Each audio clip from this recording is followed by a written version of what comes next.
Trump சொல்வது பொய் என பிரதமர் நரேந்திர மோடி கூறுவாரா என்று மக்களவை எதிர்க்கட்சித் தலைவர் ராகுல் காந்தி சவால் விட்ட நிலையில் ஆபரேஷன் சிந்தூரை நிறுத்த எந்த உலக தலைவரும் இந்தியாவிடம் கூறவில்லை என்று பிரதமர் Narendra Modi பதிலளித்துள்ளார். You told our pilots do not attack their air defense system. Let him say here that Donald Trump, you're a liar. कि पहलगाम के आतंकी पाकिस्तानी थे, इसका सबूत दो. भारत के ऑपरेशन रोकने के लिए नहीं कहा. பெகல்காம் தாக்குதல் ஆபரேஷன் சிந்தூர் தொடர்பாக மக்களவையில் பேசிய ராகுல் காந்தி சிங்கம் போன்ற இந்திய ராணுவ வீரர்களுக்கு முழு சுதந்திரம் வழங்கப்படவில்லை என்றார். அரசியல் தலைவர்களின் நிர்பந்தத்தின் காரணமாக நாம் போர் விமானங்களை இழந்ததாகவும் கூறினார். You told our pilots do not attack their air defense system. Meaning you told our pilots go and attack and face the air defense system of Pakistan. Meaning you tied their hands behind their back. உலக நாடுகள் அனைத்தும் தீவிரவாத தாக்குதலுக்கு கண்டனம் தெரிவித்தார்களே தவிர பாகிஸ்தானுக்கு யாரும் கண்டனம் தெரிவிக்கவில்லை என்றும் ராகுல் கூறினார். மேலும் போரை நிறுத்தியது தான் என ட்ரம்ப் 29 முறை கூறிவிட்டதாக தெரிவித்த ராகுல் காந்தி அதனை பிரதமர் மோடி நாடாளுமன்ற உரையில் மறுப்பாரா என சவால் விடுத்தார். If he has the courage of Indira Gandhi, yes, let him say here, yes, let him say here, yes, that Donald Trump, you're a liar. மேலும் பகல்காம் தாக்குதலுக்கு காரணமான பாகிஸ்தான் ராணுவ ஜெனரல் அசீம் முனீருடன் அமெரிக்க அதிபர் ட்ரம்ப் விருந்து சாப்பிட்டது குறித்து ஏன் மத்திய அரசு எந்த கேள்வியும் எழுப்பவில்லை என்று ராகுல் சாடினார். எதிர்க்கட்சிகளின் அடுக்கடுக்கான கேள்விகளுக்கு பதிலளித்த பிரதமர் மோடி உலக நாடுகளே இந்தியாவிற்கு ஆதரவாக இருந்தபோது கூட காங்கிரஸ் ஆதரவு தரவில்லை என்றார். उनकी ये हिम्मत और इनकी आदत जाती नहीं है. ये हिम्मत कि पहलगाम के आतंकी पाकिस्तानी थे, इसका सबूत दो.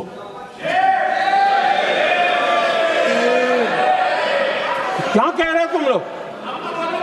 तो कौन सा तरीका है?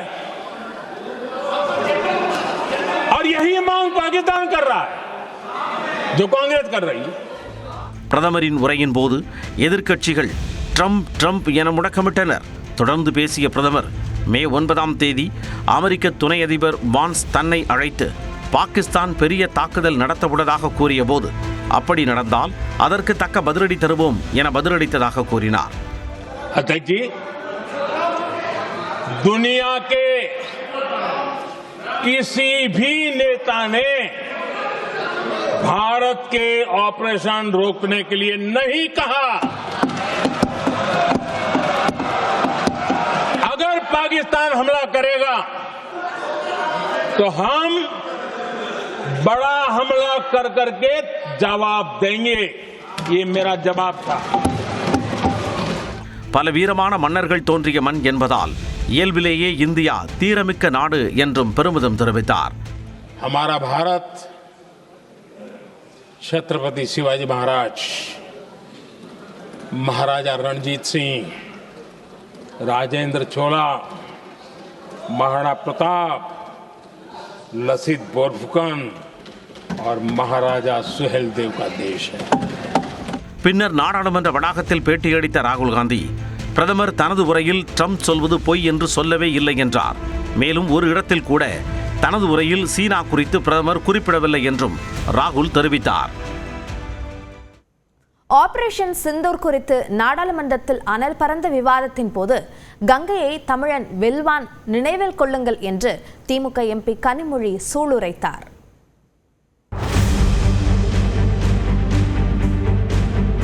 இன்னொரு நாட்டிலே இருக்கக்கூடிய ஒரு தலைவர் பாகிஸ்தானுக்கும் இந்தியாவிற்கும் இடையே போர் நிறுத்தத்தை கொண்டு வந்தது நான் என்று சொல்கிறார். You are incompetent to rule this country. Operation Sindoor தொடர்பாக நாடாளுமன்ற இரு அவைகளிலும் இரண்டாவது நாளாக காரசார விவாதம் நடந்தது. மக்களவையில் விளக்கமளித்து பேசிய மத்திய உள்துறை அமைச்சர் அமித்ஷா பகல்காமில் அப்பாவி மக்களை கொன்ற தீவிரவாதிகள் நாட்டை விட்டு தப்பிச் சென்றுவிடக் கூடாது என்று பாதுகாப்பு படையினருக்கு உத்தரவிடப்பட்டிருந்ததாக கூறினார். அதன்படி காஷ்மீரில் பாதுகாப்பு படையினர் நடத்திய ஆபரேஷன் மகாதேவ் தேடுதல் வேட்டையில் 3 தீவிரவாதிகள் சுட்டுக் கொல்லப்பட்டனர் என்றார். ऑपरेशन महादेव में सुलेमान उर्फे फैजल जट, अफगान और जिब्रान 3 आतंकवादी सेना, सीआरपीएफ और जम्मू कश्मीर पुलिस के संयुक्त अभियान में ऑपरेशन महादेव में मारे गए. மக்களவையில் பேசிய திமுக எம்பி கனிமொழி, இந்தியா பாகிஸ்தான் இடையேயான போரை நிறுத்தியது தாம் தான் என அமெரிக்க அதிபர் ட்ரம்ப் கூறி வருவது குறித்து கேள்வி எழுப்பினார். கங்கை கொண்ட சோழபுரத்திற்கு பிரதமர் வந்ததை குறிப்பிட்டு பேசிய கனிமொழி, கங்கையை தமிழன் வெல்வான், நினைவில் வைத்துக் கொள்ளுங்கள் என்றார். You came to Gangai Konda Cholapuram. Remember the name. Gangai Konda Cholapuram. Gangai Kondavanavan. Gangai Vendravanavan. தமிழன் கங்கையை வெல்லுவான், நினைவில் வைத்துக் கொள்ளுங்கள். தொடர்ந்து பேசிய திமுக எம்பி ஆர் ராசா, உளவுத்துறையின் தோல்வியால் தான் பெஹல்காம் தாக்குதல் நடந்ததாக கூறினார். It is a complete, sir, it is a complete intelligence failure. Intelligence failure means you must admit your incompetency of the administration. Incompetency of the administration. You are incompetent to rule this country. Our security is prime. People are having no faith upon you. காஷ்மீரில் அமைதி நிலவுவதாக மத்திய அரசு செய்த பொய் பிரச்சாரத்தை நம்பி சென்றவர்கள் தற்போது உயிருடன் இல்லை என்று காங்கிரஸ் எம்பி பிரியங்கா காந்தி சாடினார். कश्मीर में शांति है, अमन चैन है. प्रधानमंत्री जी ने खूब भाषण दिए, देशवासियों को कहा कि चलिए कश्मीर चलिए, सैर करिए. कई बार मैंने ये भी देखा मीडिया पर, टीवी पर कि कश्मीर जाइए, जमीन खरीदिए, अब वहां अमन चैन है, शांति का वातावरण है. எதிர்க்கட்சிகளின் சரமாரி கேள்விகளால் இரு அவைகளிலும் அனல் பறந்தது. பாஜக அதிமுகவுடன் கூட்டணியில் இருக்கிறது. பாஜகவுடன் பல கட்சிகள் கூட்டணியில் இருப்பதாக எடப்பாடி பழனிசாமி சொல்வது ஏன்? தொகுதி பங்கீட்டில் பாஜக கூட்டணியில் இருக்கும் கட்சிகளுக்கு உள்ஒதுக்கீடு செய்ய அதிமுக தலைமை திட்டமா? இந்த தொகுப்பில் பார்க்கலாம்.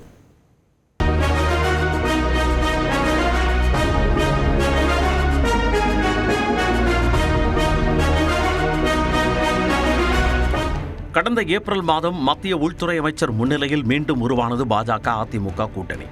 இந்த கூட்டணி வரும் 2026ஆம் ஆண்டு சட்டப்பேரவைத் தேர்தலில் ஆளும் கட்சியான திராவிட முன்னேற்றக் கழகத்தை எதிர்கொள்ள பல்வேறு வியூகங்களை வகுத்து வருகிறது. அதில் ஒரு பகுதிதான் பிரதமரின் தமிழக வருகை என பார்க்கப்படுகிறது. அதே நேரத்தில் அதிமுக பொதுச் செயலாளர் எடப்பாடி பழனிசாமி மக்களை காப்போம், தமிழகத்தை மீட்போம் என்ற முழக்கத்துடன் தமிழகத்தில் உள்ள 234 தொகுதிகளிலும் சுற்றுப்பயணம் செய்து வருகிறார். இப்படி இரண்டு கட்சிகளும் பல்வேறு வியூகங்கள் வகுத்தாலும் கூட்டணி ஆட்சி அதிமுகவில் இருந்து பிரிந்து சென்ற ஓபிஎஸ், டிடிவி தினகரன் ஆகியோரை கூட்டணியில் தக்க வைத்துக் கொள்வது என்ற பல்வேறு முயற்சிகளை பாஜகவும் முன்னெடுத்து வருகிறது. இதற்கு காரணம், கடந்த நாடாளுமன்ற தேர்தலில் பாஜக தலைமையில் தமிழகத்தில் ஒரு கூட்டணியும் அதிமுக தலைமையில் ஒரு கூட்டணியும் தேர்தலை சந்தித்ததும் முக்கியமாக பார்க்கப்படுகிறது. அப்போது பாஜகவுடன் தொடர்ந்த பல கட்சிகள் தற்பொழுதும் தொடர்கின்றன. இவர்களுக்கு அதிமுக கூட்டணியில் தொகுதிகள் ஒதுக்குவதில் சிக்கல் ஏற்படுவதற்கான வாய்ப்புகள் இருக்கிறது. இந்நிலையில் திருச்சியில் எடப்பாடி பழனிசாமி தெரிவித்துள்ள கருத்து முக்கியத்துவம் பெறுகிறது.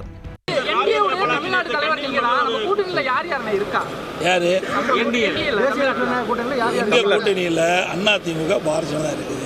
பாரதிய ஜனதா கூட்டணியில் பல கட்சிகள் இருக்குன்னு இன்னும் 8 மாத காலம் இருக்குது. 8 மாத காலம் தேர்தல் அறிவிக்கப்பட்ட பிறகு உங்களுக்கு யாரெல்லாம் இருப்போம் என்பது பத்திரிகை ஊடகத்தில் வைத்து தெளிவாக நான் திருப்பேன். இபிஎஸ்ஸின் இந்த பேச்சு தேர்தல் சமயத்தின் போது பாஜகவுக்கு மொத்தமாக தொகுதிகளை வழங்குவார் என்றும், பாஜகவே தனது கூட்டணியில் ஏற்கனவே உள்ள கட்சிகளுக்கு தொகுதிகளை பிரித்து வழங்கும் என எதிர்பார்க்கப்படுகிறது. இதற்கு கடந்த கால முன் உதாரணமும் உள்ளது. 2001ஆம் ஆண்டு சட்டப்பேரவை தேர்தலின் போது அதிமுக கூட்டணியில் மூப்பனாரின் தமிழ் மாநில காங்கிரசும் இருந்தன. இரு கட்சிகளுக்கும் சேர்த்து 47 இடங்களை ஜெயலலிதா ஒதுக்கினார். மூப்பனார் தான் காங்கிரஸ் கட்சிக்கு 15 இடங்களை பிரித்துக் கொடுத்தார். இதை மனதில் வைத்து எடப்பாடி பழனிசாமியின் செய்தியாளர் சந்திப்பு இருந்திருக்க கூடும் என்று சொல்லப்படுகிறது. முன்னுதாரணங்கள் இருப்பதால் அதை காண்பித்து உள் ஒதுக்கீடு பாஜகவில் இருக்கும் கட்சிகளுக்கு ஒதுக்க அதிமுக தலைமை திட்டம் வைத்திருக்கிறதோ என்ற கேள்வி எழுகிறது. நியூஸ் 18 தமிழ்நாடு தொலைக்காட்சி செய்திகளுக்காக சுபாஷ் பிரபு. இமாச்சல பிரதேசத்தில் மேகவெடிப்பால் கொட்டி தீர்த்த கனமழையில் மண்டி உள்ளிட்ட பகுதிகள் தனித்தீவுகளாக மாறின.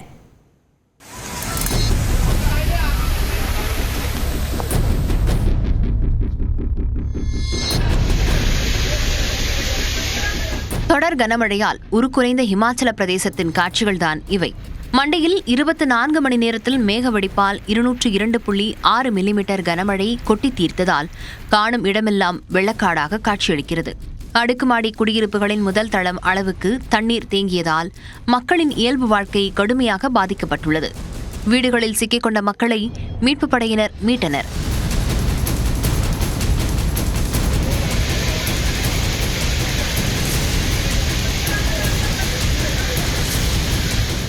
கனமழை பெருவெள்ளத்தில் சிக்கி உயிரிழந்த 3 பேரின் சடலங்கள் மீட்கப்பட்ட நிலையில் வெள்ளத்தில் தத்தளித்த 20க்கும் மேற்பட்டோர் மீட்புப் படையினரால் மீட்கப்பட்டனர். காட்டாற்று வெள்ளம் மண்டி ஊருக்குள் பாய்ந்ததில் கார், இருசக்கர வாகனங்கள் அடித்துச் செல்லப்பட்டு மண்ணில் புதையுண்டன.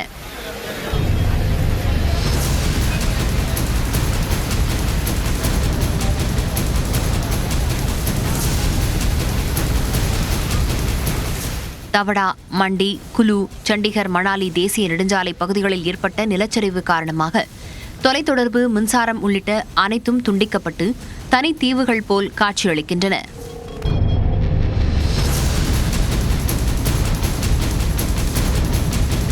கனமழை பெருவெள்ளத்தால் இதுவரை 1600 கோடி ரூபாய் மதிப்பில் பொருட்சேதம் ஏற்பட்டிருப்பதால் பொருளாதார வழியின்றி மக்கள் நிர்கதியாய் நிற்கும் சூழலுக்கு தள்ளப்பட்டுள்ளனர். ஒரு நிமிட செய்திகளை பார்க்கலாம்.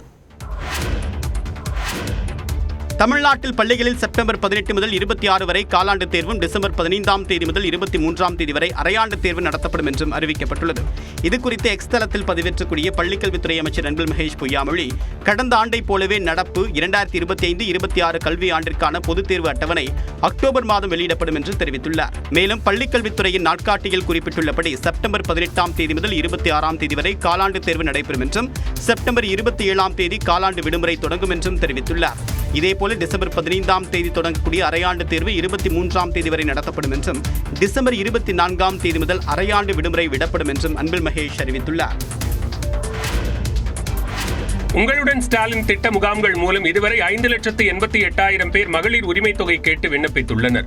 ஊரகப் பகுதிகளில் 15 அரசு துறைகளைச் சேர்ந்த 46 சேவைகள், நகர்ப்புற பகுதிகளில் 13 அரசு துறைகளைச் சேர்ந்த 43 சேவைகளை வழங்கும் வகையில் உங்களுடன் ஸ்டாலின் திட்டத்தை கடந்த 15ஆம் தேதி சிதம்பரத்தில் முதலமைச்சர் மு.க. ஸ்டாலின் தொடங்கி வைத்தார். இந்த திட்டத்தின்படி வரும் நவம்பர் மாதம் வரை 10,000 முகாம்களை நடத்த திட்டமிடப்பட்டு முகாம்கள் நடத்தப்பட்டு வருகின்றன. முகாமில் மகளிர் உரிமை தொகை, பிறப்பு, இறப்புச் சான்றிதழ், ஆவணங்களில் பெயர் திருத்தம், பட்டா, சிட்டா உள்ளிட்டவற்றுக்கான மனுக்களை மக்கள் அளித்து வருகின்றனர். மக்கள் வழங்கும் மனுக்கள் மீது அதிகபட்சம் 45 நாட்களில் தீர்வு காணப்படும் என அரசு அறிவித்திருக்கும் நிலையில் இதுவரை நடந்த முகாம்கள் மூலம் 12,65,000 மனுக்கள் பெறப்பட்டிருப்பதாக தமிழ்நாடு அரசு தெரிவித்துள்ளது. இதில் மகளிர் உரிமை தொகை கோரி மட்டும் 5,88,000 பேர் விண்ணப்பித்துள்ளனர். பல்வேறு அம்ச கோரிக்கைகளை வலியுறுத்தி ஆகஸ்ட் 1 முதல் தமிழ்நாடு கேஸ் லாரி உரிமையாளர்கள் சங்கத்தினர் போராட்டத்தில் ஈடுபடுவதாக அறிவித்துள்ளனர். இந்தியன் ஆயில் உள்ளிட்ட நிறுவனங்களின் எண்ணெய் சுத்திகரிப்பு நிலையங்களிலிருந்து கேஸ் நிரப்பும் மையங்களுக்கு சமையல் எரிவாயுவை கொண்டு செல்லும் லாரிகள் ஒப்பந்த அடிப்படையில் இயக்கப்படுகின்றன. இந்த ஒப்பந்தத்தில் கடந்த 2 ஆண்டுகளாக நிலுவையில் உள்ள சுங்க கட்டண தொகையை வழங்குவது, வாடகை உயர்வு, புதிய டெண்டர் விதிமுறைகளை மாற்றியமைப்பது உட்பட பல்வேறு கோரிக்கைகளை லாரி உரிமையாளர்கள் முன்வைத்தனர். இது தொடர்பாக இந்தியன் ஆயில் நிறுவனத்துடன் லாரி உரிமையாளர்கள் சென்னையில் பேச்சுவார்த்தை நடத்தினர். இந்த பேச்சுவார்த்தையில் உடன்பாடு எட்டப்படாததால் கேஸ் லாரி உரிமையாளர்கள் போராட்டம் அறிவித்துள்ளனர். வேலை நிறுத்தத்தால் 1000 லாரிகள் இயங்காது என்பதால் நாள் ஒன்றுக்கு 34 கோடி ரூபாய் வரை இழப்பு ஏற்படும் என தகவல் வெளியாகியுள்ளது. மேலும் சமையல் எரிவாயு லாரிகள் வேலை நிறுத்த அறிவிப்பால் சிலிண்டர் தட்டுப்பாடு ஏற்படும் சூழல் உருவாகியுள்ளது. எல்லை தாண்டி மீன்பிடித்ததாக இலங்கை கடற்படையால் கைது செய்யப்பட்டுள்ள ராமநாதபுரம் மாவட்டத்தை சேர்ந்த 14 மீனவர்களை விடுவிக்க நடவடிக்கை எடுக்க கோரி மத்திய வெளியுறவுத்துறை அமைச்சர் ஜெய்சங்கருக்கு முதலமைச்சர் மு.க. ஸ்டாலின் கடிதம் எழுதியுள்ளார். ராமேஸ்வரம் மீன்பிடி துறைமுகத்திலிருந்து ஜஸ்டின் என்பவருக்கு சொந்தமான விசைப்படகில் மீன்பிடிக்க சென்ற 5 மீனவர்கள், பாம்பன் மீன்பிடி துறைமுகத்தில் இருந்து டேவிட் என்பவருக்கு சொந்தமான விசைப்படகில் சென்ற 9 மீனவர்கள் என 14 மீனவர்களை அடுத்தடுத்து இலங்கை கடற்படையினர் கைது செய்தனர். இதில் பாம்பன் மீனவர்களுக்கு ஆகஸ்ட் 9ஆம் தேதி வரையும், ராமேஸ்வரம் மீனவர்களுக்கு ஆகஸ்ட் 7ஆம் தேதி வரையும் நீதிமன்ற காவல் விதிக்கப்பட்டதை அடுத்து சிறையில் அடைக்கப்பட்டனர். இந்நிலையில் 14 மீனவர்களையும் விடுவிக்க நடவடிக்கை எடுக்க கோரி வெளியுறவுத்துறை அமைச்சர் ஜெய்சங்கருக்கு முதலமைச்சர் மு க ஸ்டாலின் கடிதம் எழுதியுள்ளார். அதில் இலங்கை கடற்படையால் ராமேஸ்வர மீனவர்கள் இந்த மாதத்தில் மட்டும் 4வது முறையாக கைது செய்யப்பட்டிருப்பதாகவும் மீனவர்கள் தொடர்ந்து கைது செய்யப்படுவது வேதனையை தருவதாகவும் தெரிவித்துள்ளார். மீனவர்கள் கைதால் அவர்கள் குடும்பம் வாழ்வாதாரத்தை இழந்து தவிப்பதால் இதனை கருத்தில் கொண்டு இலங்கை வசம் உள்ள அனைத்து தமிழக மீனவர்களையும் அவர்களது படகுகளையும் விடுவிக்க நடவடிக்கை எடுக்க வேண்டும் என்று முதலமைச்சர் மு க ஸ்டாலின் வலியுறுத்தியுள்ளார். கிராமப்புற கடைகளுக்கு உரிம கட்டணம் நிர்ணயிக்கப்பட்டுள்ளதால் இனி கிராமத்தில் டீ கடை கூட வைக்க முடியாது என அதிமுக பொதுச் செயலாளர் எடப்பாடி பழனிசாமி குற்றம் சாட்டியுள்ளார். சிவகங்கை அரண்மனை வாசல் முன்பு பரப்புரை மேற்கொண்ட அவர் கிராமப்புற கடைகளுக்கு உரிம கட்டணம் அரசு நிர்ணயித்துள்ளது குறித்து விமர்சித்தார். இனிமேல் ஒரு சின்ன கடை வச்சுக்கலாமோ இந்த அரசாங்கத்துக்கு போய் அனுமதி வாங்கணும். அதோட கொடுமை என்ன, அந்த கடையில் சிசிடிவி கேமரா பொறுத்து வேணுமா? அந்த கடையே ஒரு 10,000 ரூபா 15,000 ரூபா தான் போடும். அதுல எங்க போய் சிசிடிவி கேமரா வைக்கிறது? அதுக்கு எப்படி கட்டிட அனுமதி 25,000 கொடுத்து வாங்குறது? எவ்வளவு மோசமான செயல் பாருங்க. இந்த கிராம பகுதியில் தொழில் செய்வதற்கு லைசன்ஸ் கட்டாயம். டீ கடை முதல் அனைவருக்கும் பொருந்தும். 4 ஆண்டுகளுக்கு பிறகுதான் உங்களுடன் ஸ்டாலின் என்ற பெயரில் மக்களை பற்றி முதலமைச்சர் சிந்திப்பதாகவும் கூறினார். கர்நாடக அணைகளில் இருந்து உபரி நீர் திறக்கப்பட்டுள்ளதால் சேலம் மேட்டூர் அணைக்கு வரும் நீரின் அளவு 1,10,500 கன அடியாக அதிகரித்துள்ளது. தென்மேற்கு பருவமழை தீவிரமடைந்துள்ள நிலையில் கர்நாடகாவில் காவிரி நீர்பிடிப்பு பகுதிகளில் கனமழை பெய்து வருகிறது. இதனால் அங்குள்ள அணைகள் நிறைந்து காவிரியில் உபரி நீர் திறந்துவிடப்பட்டுள்ளது. இதனால் மேட்டூர் அணைக்கு வரும் நீரின் அளவு நேற்றிரவு 8 மணி அளவில் வினாடிக்கு 1,10,500 கன அடியாக இருந்தது. அனல் மின் நிலையம் மற்றும் நீர்மின் நிலையம் வழியாக வினாடிக்கு 18,000 கன அடியும் 16 கன் மதகு வழியாக வினாடிக்கு 92,000 கன அடியும் திறக்கப்பட்டுள்ளது. கால்வாய் பாசனத்திற்கு வினாடிக்கு 500 கன அடி விடுவிக்கப்பட்டு வருகிறது. இதனிடையே திருச்சி மாவட்டம் ஆமூர் கிராமத்தில் காவிரி ஆற்றின் நடுவே 6 மாடுகள் 3 நாய்கள் உள்ளிட்ட கால்நடைகள் சிக்கிக் கொண்டன. தேசிய பேரிடர் மீட்புப் படையினர் படகு மூலமாக சென்று கால்நடைகளை மீட்டு கிராம மக்களிடம் ஒப்படைத்தனர். முன்னாள் அமைச்சர் செந்தில் பாலாஜிக்கு எதிரான வழக்கை விசாரித்த உச்சநீதிமன்றம் ஒரு வழக்கில் 1000 பேர் வரை குற்றம் சாட்டப்பட்டால் அந்த வழக்கை எப்போது முடிப்பது என கேள்வி எழுப்பியுள்ளது. போக்குவரத்து துறையில் வேலை வாங்கித் தருவதாக கூறி பணம் பற்று மோசடி செய்ததாக முன்னாள் அமைச்சர் செந்தில் பாலாஜிக்கு எதிராக பாலாஜி என்பவர் உச்சநீதிமன்றத்தில் வழக்கு தொடுத்தார். விசாரணையின் போது இந்த வழக்கை தமிழ்நாடு காவல்துறை முறையாக விசாரிக்கவில்லை என மனுதாரர் தரப்பில் குற்றம் சாட்டப்பட்டது. இதனை கேட்ட நீதிபதிகள் ஒவ்வொரு வழக்கிலும் 900, 1000 பேர் என குற்றம் சாட்டப்பட்டால் விசாரணையை எப்போது முடிப்பது என கேள்வி எழுப்பினார். இந்த வழக்கில் குற்றம் சாட்டப்பட்ட 2,500 பேரையும் விசாரித்தால் அமைச்சரின் வாழ்நாள் முழுவதும் விசாரணை முடிவிற்கே வராது என்றும் நீதிபதிகள் கூறினர். இது அமைப்பு ரீதியான மோசடி என்று தெரிவித்த நீதிபதிகள் செந்தில் பாலாஜியை தவிர இந்த விவகாரத்தில் தொடர்புடைய இடைத்தரகர்கள் யார், முன்னாள் அமைச்சரின் பரிந்துரையின் பேரில் வேலை வழங்கிய அதிகாரிகள் யார், தேர்வுக்குழு உறுப்பினர்கள் யார் என்பவை குறித்து விளக்கமளிக்க தமிழ்நாடு அரசுக்கு உத்தரவிட்டனர். வழக்கு தொடர்பாக முழு விவரம் அடங்கிய குறிப்பை தாக்கல் செய்ய உள்ளதாக தமிழ்நாடு அரசு தரப்பில் தெரிவிக்கப்பட்டது. இதையடுத்து வழக்கு விசாரணையை புதன்கிழமைக்கு ஒத்திவைத்து நீதிபதிகள் உத்தரவிட்டனர். திருவள்ளூரை அடுத்த ஆரம்பாக்கம் சிறுமி பாலியல் வன்கொடுமை விவகாரத்தில் கைதான வடமாநில இளைஞரை 4 நாட்கள் காவலில் எடுத்து போலீசார் விசாரித்து வருகின்றனர். ஆரம்பாக்கத்தில் கடந்த 12ஆம் தேதி 8 வயது சிறுமி பாலியல் வன்கொடுமைக்கு ஆளாக்கப்பட்ட சம்பவத்தில் 10 தனிப்படைகள் அமைத்து தீவிரமாக தேடி வந்த போலீசார் கடந்த 25ஆம் தேதி ஆந்திர மாநிலம் சூலூர்பேட்டை ரயில் நிலையத்தில் ஒருவரை கைது செய்தனர். அவரிடம் நடத்திய முதற்கட்ட விசாரணையில் பிடிபட்டவர் அசாம் மாநிலத்தைச் சேர்ந்த ராஜு பிஸ்வகர்மா என்பதும் சூலூர்பேட்டையில் உள்ள தபாவில் பணியாற்றியதும் தெரியவந்தது. இதையடுத்து திருவள்ளூர் போக்சோ நீதிமன்றத்தில் ராஜு பிஸ்வகர்மா ஆஜர்படுத்தப்பட்ட நிலையில் ஆகஸ்ட் 9ஆம் தேதி வரை நீதிமன்ற காவலில் வைக்க நீதிபதி உத்தரவிட்டார். இந்நிலையில் வழக்கு தொடர்பாக ராஜு பிஸ்வகர்மாவை 7 நாட்கள் காவலில் எடுத்து விசாரிக்க காவல்துறை தரப்பில் நீதிமன்றத்தில் மனு தாக்கல் செய்யப்பட்டது. இதனை விசாரித்த போக்சோ நீதிமன்ற நீதிபதி உமா மகேஸ்வரி 4 நாட்கள் காவலில் எடுத்து விசாரிக்க அனுமதி அளித்தார். இதையடுத்து ராஜு பிஸ்வகர்மாவை காவலில் எடுத்து போலீசார் விசாரித்து வருகின்றனர். காய்கறி வாங்கவும் பெட்ரோல் போடவும் போக முடியவில்லை என கொலையுண்ட காவலாளி அஜித்குமார் மீது புகார் அளித்த பேராசிரியை நிகிதா கூறியுள்ளார். மடப்புரம் கோயில் காவலாளி அஜித்குமார் கொலை செய்யப்பட்ட வழக்கில் நகை திருட்டு புகார் அளித்த நிகிதா அவரது தாயார் சிவகாமியிடம் சிபிஐ அதிகாரிகள் மதுரையில் 2வது முறையாக விசாரித்தனர். 6 மணி நேரம் அவர்களிடம் விசாரணை நடைபெற்றது. பின்னர் செய்தியாளர்களிடம் பேசிய நிகிதா தான் வெறும் புகார் மட்டுமே கொடுத்தேன் என்றும் அதன் பிறகு என்ன நடந்தது என்று தனக்கு தெரியாது எனவும் கூறினார். எவ்வளவோ வேதனையில தான் நாமளும் இருக்கோம். ஒரு காய்கறி நம்ம வாங்க முடியல, ஒரு கிரோசரி வாங்க முடியல, வெளியே போக முடியல, பெட்ரோல் எடுக்க முடியல, சாப்பிட முடியல. அவ்வளோ காலேஜ்லேயும் அவ்வளோ ப்ராப்ளம். இதை யூஸ் பண்ணிட்டு கூட இருக்க கொலீக்ஸ் எல்லாம் கொஞ்சம் ப்ராப்ளமேட்டிக் பிடிச்சவங்கலாம் அவ்வளோ ப்ராப்ளம் பண்ணுறாங்க. நாங்க வீட்டுக்கு போயிட்டோம், அவ்வளவுதான் நடந்தது. புகார் கொடுத்து நாங்க வீட்டுக்கு போனோம். அதுக்கப்புறம் என்ன நடந்ததுன்னு எங்களுக்கு எதுவுமே தெரியும். மடப்புரம் கோயில் காவலாளி அஜித்குமார் கொலை வழக்கில் தொடர்புடைய சாட்சிகளுக்கு பாதுகாப்பு தர சிவகங்கை நீதிமன்றம் உத்தரவிட்டுள்ளது. அஜித்குமாரின் சகோதரர் நவீன், ஆட்டோ ஓட்டுநர் அருண்குமார், சக ஊழியர் பிரவீன்குமார், அறநிலையத்துறை ஊழியர் சக்தீஸ்வரன், வழக்கறிஞர் கார்த்திக் ராஜா ஆகியோருக்கு முழுமையான பாதுகாப்பு வழங்க உத்தரவிடப்பட்டுள்ளது. சபரிமலை ஐயப்பன் கோவிலில் நிறை புத்தரிசி பூஜை வெகு விமர்சையாக நடைபெற்றது. ஆண்டுதோறும் ஆவணி மாதத்தில் சபரிமலை ஐயப்பன் கோவிலில் புதிதாக அறுவடை செய்யப்பட்ட நெல்லை பயன்படுத்தி நைவேத்தியம் படைக்கப்படும். அதன்படி நேற்று மாலை ஐயப்பன் கோவில் நடை திறக்கப்பட்டு சிறப்பு பூஜைகள் நடைபெற்றன.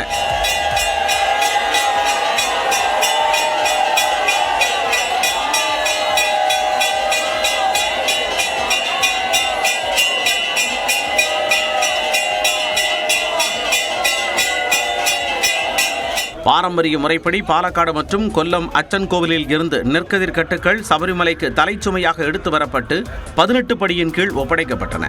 தொடர்ந்து ஐயப்பனுக்கு சிறப்பு பூஜைகள் செய்யப்பட்டு புதிதாக அறுவடை செய்யப்பட்ட நெல் மணிகள் நைவேத்தியமாக படைக்கப்பட்டு மூலவர் கோவில் மற்றும் சோபம் ஆகிய பகுதிகளுக்கு கட்டப்பட்டு பக்தர்களுக்கு பிரசாதமாக வழங்கப்பட்டது.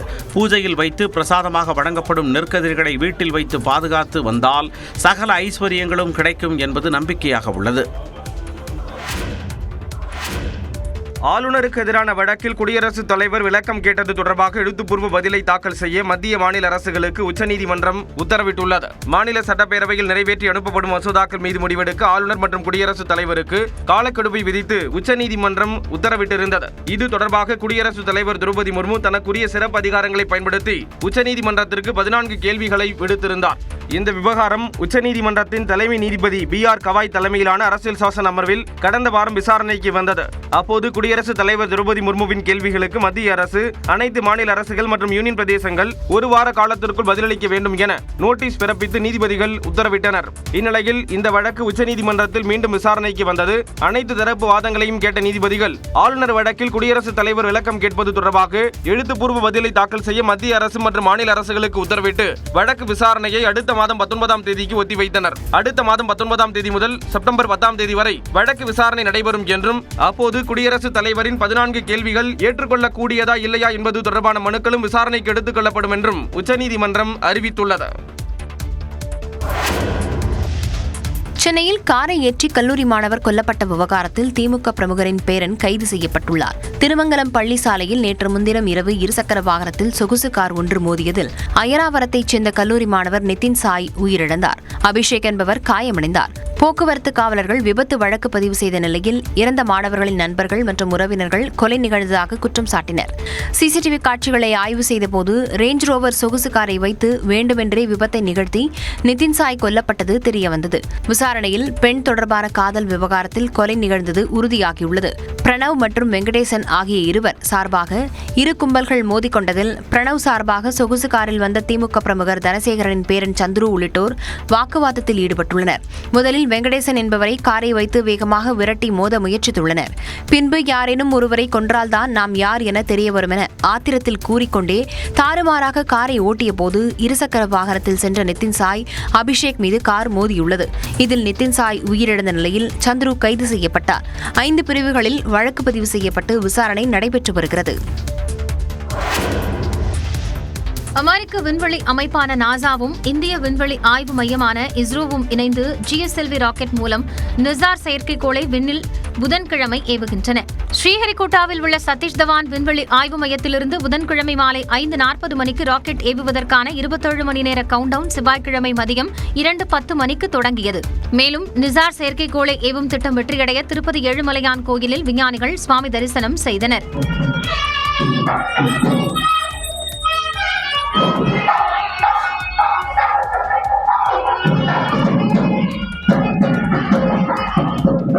கடந்த 2014ஆம் ஆண்டில் நாசாவும் இஸ்ரோவும் நிசார் செயற்கைக்கோளை 2024ஆம் ஆண்டில் விண்ணில் ஏவுவதற்கு ஒப்பந்தம் செய்திருந்தனர். ரிசீவர் ஆண்டனா அமைப்பதில் காலதாமதம் ஏற்பட்டதால் செயற்கைக்கோள் புதன்கிழமை விண்ணில் செலுத்தப்பட உள்ளது. நாசா இஸ்ரோ செயற்கை துளை ரேடார் என அழைக்கப்படும் இந்த செயற்கைக்கோள் எல்-பேண்ட் எஸ்-பேண்ட் ரேடார்களை உள்ளடக்கியது. 2 ரேடார்கள் இந்த செயற்கைக்கோளில் செயல்படுவதால் பூமியில் சில அங்குலம் நிலங்களில் ஏற்படும் மாற்றங்களை கூட மிக துல்லியமாக கண்டறியலாம் என விஞ்ஞானிகள் கூறுகின்றனர்.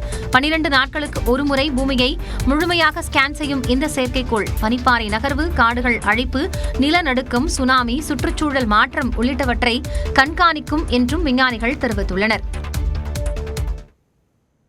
நெல்லையில் பட்டியலின இளைஞர் ஆணவ கொலை செய்யப்பட்ட வழக்கில் குற்றம் சாட்டப்பட்ட உதவி ஆய்வாளர் தம்பதியை கைது செய்யும் வரை உடலை வாங்க மாட்டோம் என இளைஞரின் உறவினர்கள் தெரிவித்துள்ளனர்.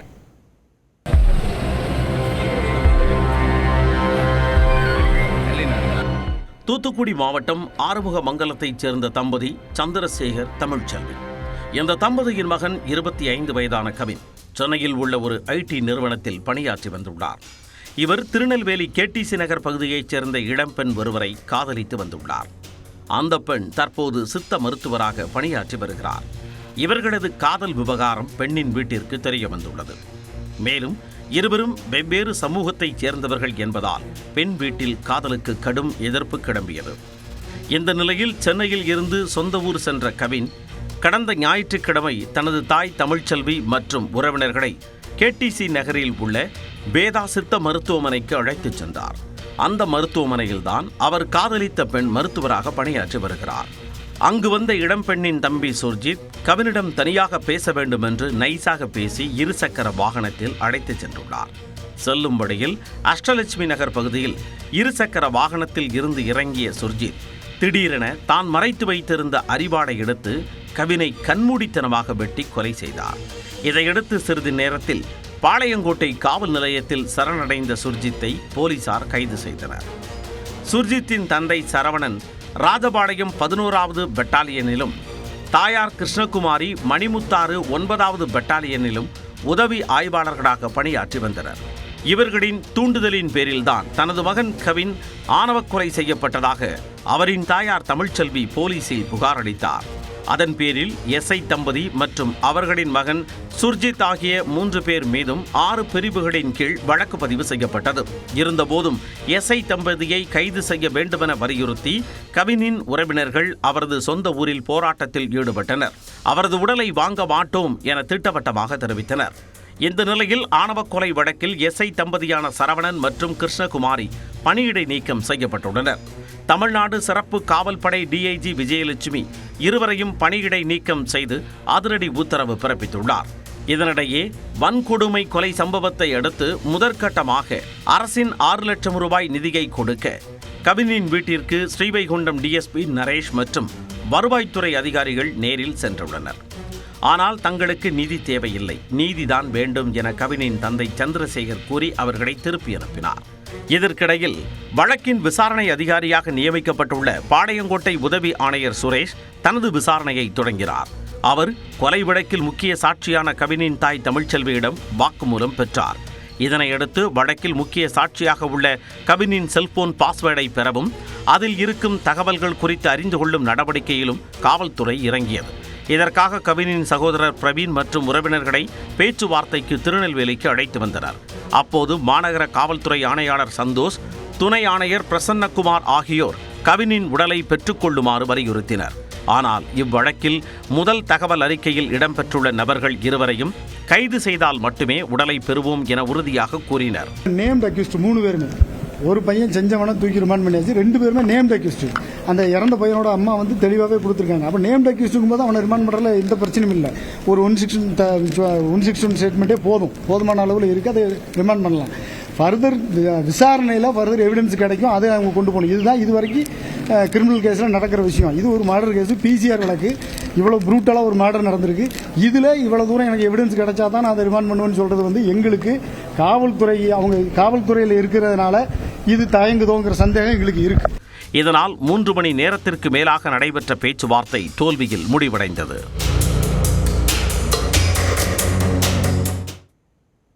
எக்ஸ்பிரஸ் 18 செய்திகளை பார்க்கலாம். மதுரை விமான நிலைய பகுதிகளில் 106 டிகிரி ஃபாரன்ஹீட் வெப்பம் பதிவானதாக வானிலை ஆய்வு மையம் கணித்துள்ளது. இது இயல்பை விட 8 டிகிரி ஃபாரன்ஹீட் அதிகம் எனவும் தெரிவித்துள்ளனர். தமிழ்நாட்டில் நேற்று 11 இடங்களில் வெயில் 100 டிகிரி ஃபாரன்ஹீட்டை தாண்டியுள்ளது. குறிப்பாக மதுரை, நாகப்பட்டினம், திருச்சி ஆகிய பகுதிகளில் அதிகமான வெயில் வாட்டி வதைத்துள்ளது.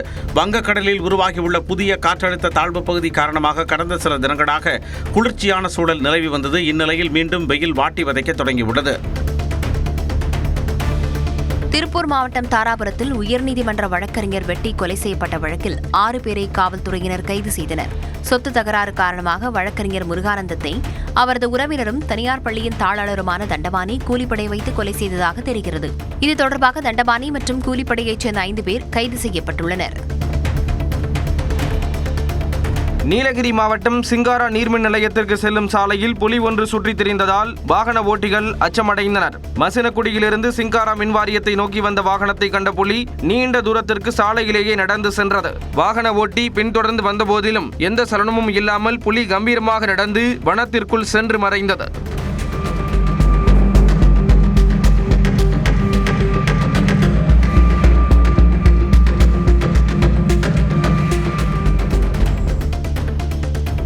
திருப்பத்தூர் அரசு பொது மருத்துவமனையில் மகளிருக்கான ஐசியு வார்டில் 2 நாட்களாக மின்சாரம் இல்லாததால் நோயாளிகளின் உறவினர்கள் கடும் அவதிக்குள்ளாகினர். மின்கசிவு காரணமாக மகளிருக்கான மேம்படுத்தப்பட்ட தீவிர சிகிச்சை பிரிவில் மின் இணைப்பு துண்டிக்கப்பட்டதாக கூறப்படுகிறது. நோயாளிகள் வேறு வார்டுக்கு மாற்றப்பட்ட நிலையில் அவர்களின் உறவினர்கள் மின்வசதி இல்லாத வார்டு பகுதியிலேயே அனுமதிக்கப்படுவதால் கடும் அவதிக்குள்ளாகினர். திண்டுக்கல் மாவட்டம் வேடச்சந்தூர் அருகே காற்றின் வேகத்திற்கு தாக்குப்பிடிக்க முடியாமல் அரசு பேருந்தின் மேற்கூரை பறந்து சென்றது பொதுமக்களிடையே அதிர்ச்சியை ஏற்படுத்தியது. திண்டுக்கல்லில் இருந்து குரந்தம்பட்டிக்கு வந்த அரசு பேருந்து பயணிகளை ஏற்றிக்கொண்டு புறப்பட்டது. அப்போது காற்றின் வேகத்தை தாக்குப்பிடிக்க முடியாமல் அந்த பேருந்தின் மேற்கூரை துண்டு துண்டாக பறந்து சென்றது. இதனால் பேருந்து சாலையோரத்தில் நிறுத்தி வைக்கப்பட்டு பயணிகள் மாற்று பேருந்தில் அனுப்பி வைக்கப்பட்டனர். கேரள மாநிலம் பெருங்காத்தூரில் ஓடும் பேருந்தில் நடத்துனர் மீது கொடூரமாக தாக்குதல் நடத்தப்பட்ட சிசிடிவி காட்சி வெளியாகியுள்ளது.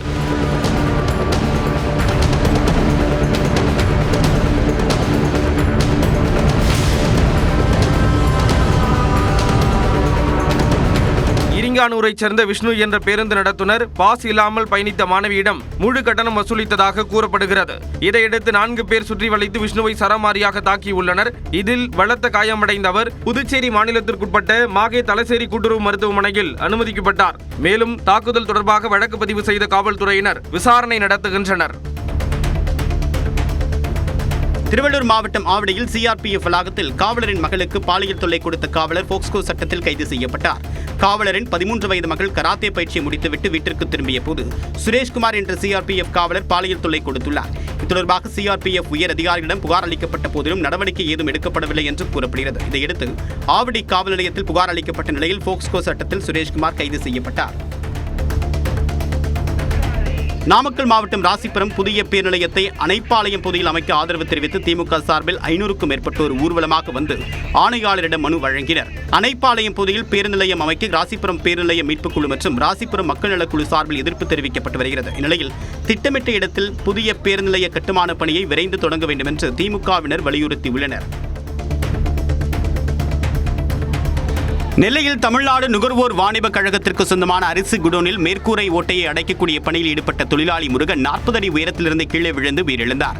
முருகனின் மரணத்திற்கு நியாயம் கேட்டு உறவினர்கள் மாவட்ட ஆட்சியர் அலுவலகத்தை முற்றுகையிட்டு போராட்டம் நடத்தினர். பணி செய்ய அழைத்து சென்ற அதிகாரி மீது நடவடிக்கை எடுக்கவும் குடும்பத்தினருக்கு நிவாரணம் வழங்கவும் அவர்கள் கோரிக்கை விடுத்தனர். நடக்க கூட இல்ல, என் வீட்டுக்காரர் விட்டுட்டு போயிட்டாரு, என்ன செய்வேன்? அந்த கம்பெனில இருந்து யாருமே வரலையே, எல்லாரும் பதில் சொல்லணுங்களா? அரியலூரில் சிறுமியை பாலியல் வன்கொடுமை செய்த இளைஞருக்கு ஆயுள் சிறை தண்டனை விதிக்கப்பட்டது. 2022இல் ஏலாக்குறிச்சியை சேர்ந்த ராஜபாண்டியன் 11ஆம் வகுப்பு படித்து வந்த சிறுமியை காதலிப்பதாக கூறி பாலியல் வன்கொடுமை செய்து அவரிடமிருந்து 18 சவர நகைகளை பெற்று ஏமாற்றிய குற்றச்சாட்டில் கைது செய்யப்பட்டார். அரியலூர் மகிழா விரைவு நீதிமன்றம் வழங்கிய தீர்ப்பில் ராஜபாண்டியனின் பாலியல் வன்கொடுமை குற்றத்திற்கு ஆயுள் சிறை தண்டனையும் நகை மோசடிக்கு 7 ஆண்டுகள் சிறை தண்டனை மற்றும் 10,000 ரூபாய் அபராதமும் விதித்து உத்தரவிடப்பட்டது. நாகையில் 251 மாற்றுத்திறனாளிகளுக்கு 59 லட்சம் ரூபாய் மதிப்பிலான செயற்கை உபகரணங்கள் வழங்கப்பட்டன. மாற்றுத்திறனாளிகளுக்கு மோட்டார் வீல்சேர், காதொலி கருவி, பேட்டரி சைக்கிள், 3 சக்கர சைக்கிள், சக்கர நாற்காலி, செயற்கை உறுப்புகள், செல்போன், பார்வையற்றவர்களுக்கான ஊன்றுகோல் உள்ளிட்டவற்றை எம்எல்ஏ நாகை மாலி, ஆட்சியர் ஆகாஷ் ஆகியோர் வழங்கினர். திருவண்ணாமலை மாவட்டம் மாம்பட்டு கிராமத்தில் முத்துமாரி அம்மன் கோவிலில் ஆடி திருவிழாவில் பக்தர்கள் 508 பால்குடம் சுமந்து நேர்த்திக்கடன் செலுத்தினர். குடக்கரை அருகே முத்துமாரியம்மனுக்கு அலங்காரம் செய்யப்பட்டு சிறப்பு பூஜைகள் நடைபெற்றன. அப்போது ஏராளமான பெண் பக்தர்கள் பக்தி பரவசத்தில் சாமி ஆடினர்.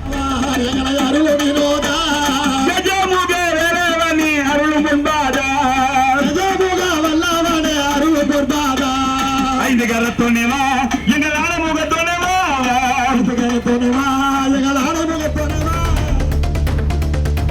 திருப்பத்தூர் தலைமை அரசு மருத்துவமனையில் ஒருவர் தற்கொலை முயற்சியில் ஈடுபட்டதால் பரபரப்பு ஏற்பட்டது.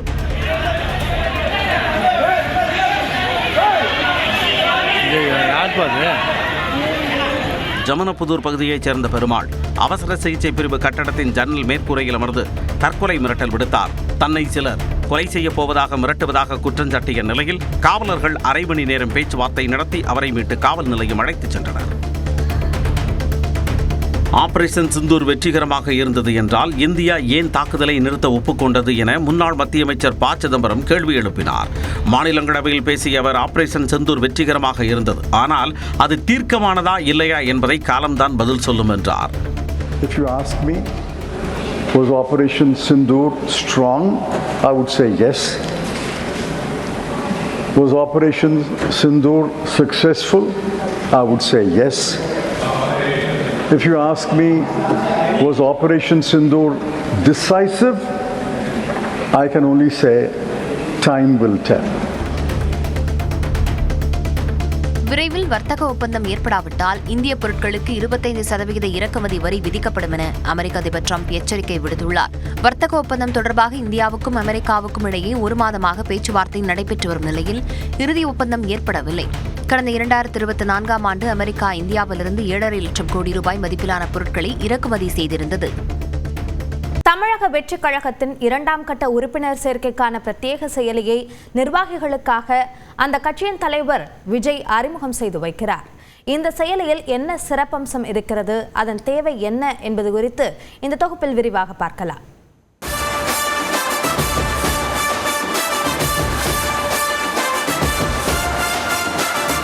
விஜயின் தமிழக வெற்றிக் கழகம் கட்சி தொடங்கப்பட்டு 2 ஆண்டுகள் கடந்துவிட்டன.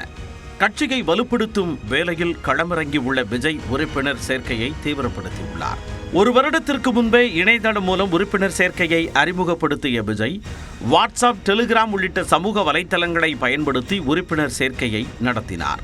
டிவிகே லிங்க் மூலம் பொதுமக்கள் உறுப்பினராக சேர்ந்து வந்த நிலையில் தற்பொழுது புதிய செயலியை நிர்வாகிகளுக்காக விஜய் அறிமுகம் செய்யவுள்ளார். அந்த செயலியில் அனைத்து தொகுதியின் வாக்காளர்கள் பட்டியல் இணைக்கப்பட்டுள்ளது. அதை பயன்படுத்தி தாவேகா நிர்வாகிகள் ஒவ்வொரு இல்லத்திற்கும் சென்று உறுப்பினர் சேர்க்கையில் ஈடுபட உத்தரவிடப்பட்டுள்ளது. 2ஆம் கட்ட உறுப்பினர் சேர்க்கைக்கு 2 கோடி குடும்பங்கள், 2 கோடி உறுப்பினர்கள் என்ற இலக்கை விஜய் நிர்ணயித்துள்ளார். இந்த செயலியின் ஆக்சஸ் மாவட்ட செயலாளர்கள் மற்றும் வாக்குச்சாவடி முகவர்களுக்கு வழங்கப்பட்டுள்ளது. வாக்குச்சாவடி முகவர்கள் அதில் உள்ள வாக்காளர் பட்டியலை வைத்துக்கொண்டு ஒவ்வொரு இல்லத்திற்கும் சென்று உறுப்பினர் சேர்க்கையை தொடங்க பணிக்கப்பட்டுள்ளனர். ஜியோ மேப்பிங் தொழில்நுட்பம் இணைக்கப்பட்டுள்ளதால் வேறு இடத்தில் இருந்து உறுப்பினராக இணைக்க முடியாதவாறு செயலி வடிவமைக்கப்பட்டுள்ளது. எனவே நிர்வாகிகள் பொதுமக்கள் இல்லத்திற்கு சென்றால்தான் உறுப்பினராக சேர்த்துக்கொள்ள முடியும். இந்த செயலியில் உறுப்பினர் சேர்க்கை மட்டும் இல்லாமல் தமிழக வெற்றிக் கழகத்திற்கு ஆதரவு தரும் நபர்கள், கட்சியில் சேராமல் வெளியே இருந்து ஆதரவு தர நினைப்பவர்கள் போன்ற விவரங்களை வாக்குச்சாவடி முகவர்கள் பதிவு செய்து கொள்ளும் வகையில் ஏற்பாடு செய்யப்பட்டுள்ளது. தமிழகத்தில் ஏற்கனவே திமுக ஓரணியில் தமிழ்நாடு செயலி மூலம் உறுப்பினர் சேர்க்கையில் ஈடுபட்டு வருகிறது. 2.5 கோடி உறுப்பினர்கள் என்ற இலக்கை நோக்கி பயணிக்கும் திமுகவை போல் புதிதாக உதயமாகியுள்ள தமிழக வெற்றிக் கழகம் 2 கோடி குடும்பம், 2 கோடி உறுப்பினர் என்ற இலக்கை நோக்கி பயணிக்க உள்ளது. அதிக உறுப்பினர்களை சேர்க்கும் நிர்வாகிகளின் இல்லத்திற்கு விஜய் நேரில் சென்று கௌரவிக்கவும் முடிவு செய்துள்ளார்.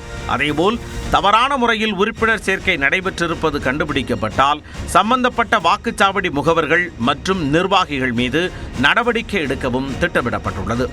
நியூஸ் 18 தமிழ்நாடு தொலைக்காட்சி செய்திகளுக்காக செந்தில் ராஜா. எக்ஸ்பிரஸ் 18 செய்திகளை பார்க்கலாம். நெல்லை அருகே உதவி ஆய்வாளரை அறிவாளால் வெட்ட முயன்றவர் முதலில் சிறுவர் என கூறப்பட்ட நிலையில் ஆவணங்களை சரிபார்த்த போது அவர் சிறுவர் இல்லை என்பது தெரியவந்துள்ளது. பாப்பாக்குடியைச் சேர்ந்த ரமேஷ் மற்றும் சண்முகசுந்தரம் ஆகியோர் மதுபோதையில் சக்தி என்பவரை அறிவாளால் வெட்டியதாக தெரிகிறது. இதனை விசாரிக்கச் சென்ற காவல் உதவி ஆய்வாளர் முருகனையும் சண்முகசுந்தரம் அறிவாளால் தாக்க முயன்றதாக கூறப்படுகிறது. தற்காப்புக்காக முருகன் துப்பாக்கியால் சுட்டதில் சண்முகசுந்தரம் காயமடைந்தார். நீலகிரி மாவட்டம் கோத்தகிரி அருகே கரடி ஒன்று சாலை ஓரம் நின்ற பால் வாகனத்தில் இருந்து பாலை ருசித்த காட்சிகள் வெளியாகியுள்ளன.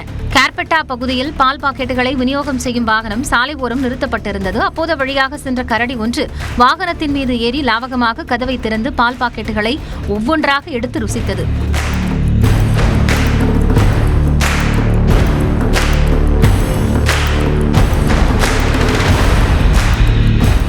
இதுபோன்ற சம்பவங்களை தடுக்க வனத்துறையினர் ரோந்து பணியை தீவிரப்படுத்த வேண்டும் என்று அப்பகுதி மக்கள் கோரிக்கை விடுக்கின்றனர். மதுரை உசிலம்பட்டியில் பிறந்து 3 நாட்களான பச்சிடம் குழந்தை தாய்ப்பால் அருந்தும்போது மூச்சு திணறி உயிரிழந்தது சோகத்தை ஏற்படுத்தியது.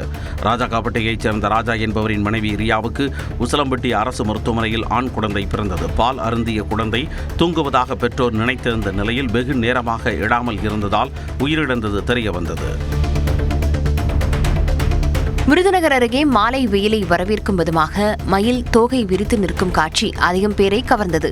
தாயல்பட்டியில் உள்ள ஒரு வீட்டின் மாடியில் மயில் ஆடியதை பலரும் பார்த்து ரசித்தனர்.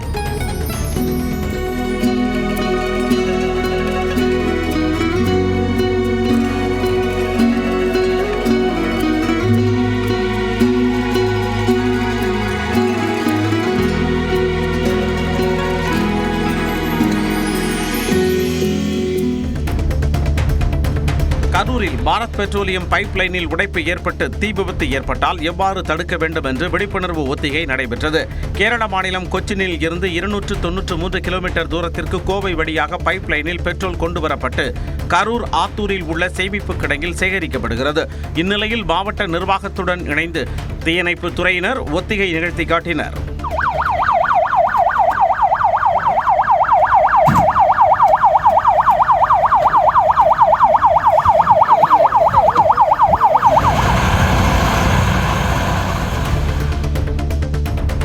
நாகை மாவட்டம் திருக்குவளை அருகே 5 அரசு பள்ளிகளில் தனியார் அறக்கட்டளை சார்பாக புதிதாக குடிநீர் சுத்திகரிப்பு இயந்திரங்கள் பொருத்தப்பட்டன.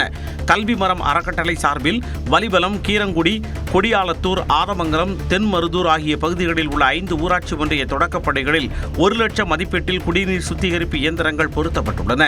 தண்ணீரை பருகிய மாணவர்கள் சுத்தமான குடிநீர் தங்களுக்கு கிடைத்திருப்பதாக மகிழ்ச்சியை வெளிப்படுத்தினர். தூத்துக்குடி வழியாக இலங்கைக்கு செறிவூட்டப்பட்ட கஞ்சா எண்ணெய் கடத்த முயன்ற வழக்கில் தலைமறைவாக இருந்த கடத்தல் கும்பல் தலைவன் சிலுவைராஜை போதை தடுப்பு பிரிவு போலீசார் கைது செய்தனர். கடந்த 2022ஆம் ஆண்டு ராமநாதபுரத்தில் இருந்து தூத்துக்குடி வழியாக இலங்கைக்கு கடத்த இருந்த 4400 கிலோ கஞ்சா எண்ணெயை வாகன தணிக்கையில் போலீசார் கைப்பற்றினர். கூட்டாளிகள் பிடிபட்ட நிலையில் கடந்த 3 ஆண்டுகளாக தலைமறைவாக இருந்த சிலுவைராஜ் சென்னை வந்த நிலையில் பிடிபட்டார். வேலூர் மாவட்டம் பேரணாம்பட்டில் விவசாய கடன் பெற தடையில்லா சான்று வழங்க பணம் வசூல் செய்வதாக வங்கி மேலாளர்கள் மீது நடவடிக்கை எடுக்க கோரி விவசாயிகள் போராட்டத்தில் ஈடுபட்டனர். எருக்கம்பட்டு, பத்தலப்பள்ளி, கமலாபுரம் உள்ளிட்ட 10க்கும் மேற்பட்ட கிராமங்களைச் சேர்ந்த விவசாயிகளுக்கு கூட்டுறவு கடன் சங்கத்தில் கடன் பெறுவதற்கு தடையில்லா சான்று வழங்க வங்கி மேலாளர்கள் பணம் வசூலிப்பதாக கூறி SBI வங்கி முன்பு விவசாயிகள் போராட்டத்தில் ஈடுபட்டனர்.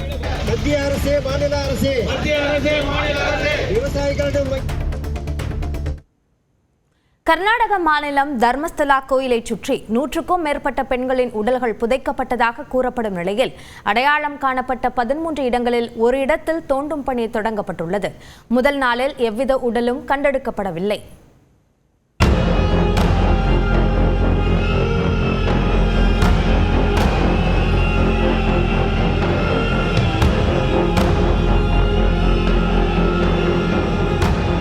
கர்நாடக மாநிலம் தட்சிண கனடாவில் உள்ள பிரசித்தி பெற்ற கோவில் தர்மஸ்தலா. இக்கோவிலில் பணியாற்றிய முன்னாள் தூய்மை பணியாளர் கடந்த ஜூன் மாதம் தட்சிண கனடா காவல் நிலையத்தில் சரணடைந்து அளித்த வாக்குமூலம் ஒட்டுமொத்த கர்நாடகாவையே கதிகலங்க வைத்தது. 1995ஆம் ஆண்டு முதல் 2014ஆம் ஆண்டு வரை தர்மஸ்தலா கோவிலில் பல பெண்கள் மற்றும் மாணவிகளின் உடல்களை அடக்கம் செய்ய சொல்லி கோவில் நிர்வாகத்தினர் தன்னை கட்டாயப்படுத்தியதாக கூறி அவர் அதிர வைத்தார். அப்படி புதைக்கப்பட்ட பெண்களின் உடல்களில் பாலியல் வன்கொடுமை செய்யப்பட்டதற்கான அடையாளங்களும் சில நேரம் ஆசிட் தழும்புகளும் தென்பட்டிருப்பதாகவும் அவர் கூறியிருந்தார். உண்மையிலேயே தர்மஸ்தலா கோவிலை சுற்றி பெண்களின் உடல்கள் புதைக்கப்பட்டனவா என பலரும் கேள்வி எழுப்ப இவ்விவகாரம் கர்நாடகாவில் காட்டுத்தீயாய் பரவியது. இந்த விவகாரம் விஸ்வரூபம் எடுத்த நிலையில் சிறப்பு புலனாய்வு குழு ஒன்று அமைக்கப்பட்டது. இந்த நிலையில் தர்மஸ்தலா கிராமத்தின் நேத்ராவதி ஆற்றங்கரையில் புதைக்கப்பட்டதாக கூறப்படும் இடத்தில் சிறப்பு புலனாய்வு குழு ஆய்வு நடத்தியது. அதனைத் தொடர்ந்து ஆற்றங்கரையில் புதைக்கப்பட்ட உடல்களை தோண்டும் பணியை கர்நாடக காவல்துறை தொடங்கியுள்ளது. தர்மஸ்தலா குளத்தை தவிர்த்து நேத்ராவதி ஆற்றுக்கு அருகில் ஒரு வனத்தில் 13 இடங்களில் குறிவைத்து உடல்களை தோண்டி எடுக்கும் பணியை சிறப்பு புலனாய்வு குழு தொடங்கியுள்ளது. பிற்பகல் 12:15 மணி அளவில் வனத்தில் அடையாளம் காணப்பட்ட 13 இடங்களில் முதல் இடத்தில் தோண்டும் பணி தொடங்கப்பட்டது. 2 மணி நேரம் ஆகும் என எதிர்பார்க்கப்பட்ட நிலையில் தோண்டும் பணி நீண்ட நேரம் நீடித்தது. கனமழை குறுக்கிட்டதால் தோண்டும் பணியில் சிக்கல் எழுந்தது. 2 அல்லது 3 அடி தோன்றுவதற்கு முன்பே தண்ணீர் தேங்கியதால் சுணக்கம் ஏற்பட்டது.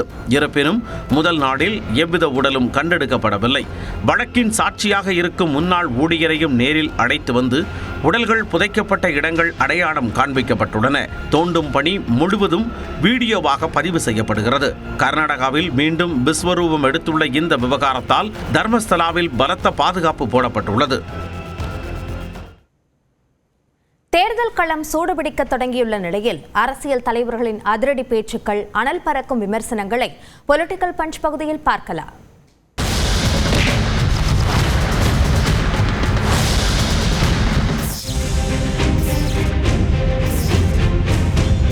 தினம் ஒரு அறிக்கை, தினம் ஒரு டாபிக் பேர் வைப்பாங்க. இதுக்கு பேர் வைக்கிறதுல வல்லவர் இன்றைய முதலமைச்சர். பேர் வைப்பதில் வல்லவர். திட்டத்துக்கெல்லாம் பேர் வச்சு வெளியிடுவார். அதுக்கு மட்டும் நோபல் பரிசு கொடுக்கலாம் நம்முடைய முதலமைச்சர் ஸ்டாலின் தான் பொருத்தமா இருக்கு. மக்கள் அனுமதிக்கப்பட்ட காலம் 5 வருஷம். 5 வருஷத்துக்குள்ள செய்யறோம்ல. 2 வருஷம் கொரோனாவில் போயிடுச்சு.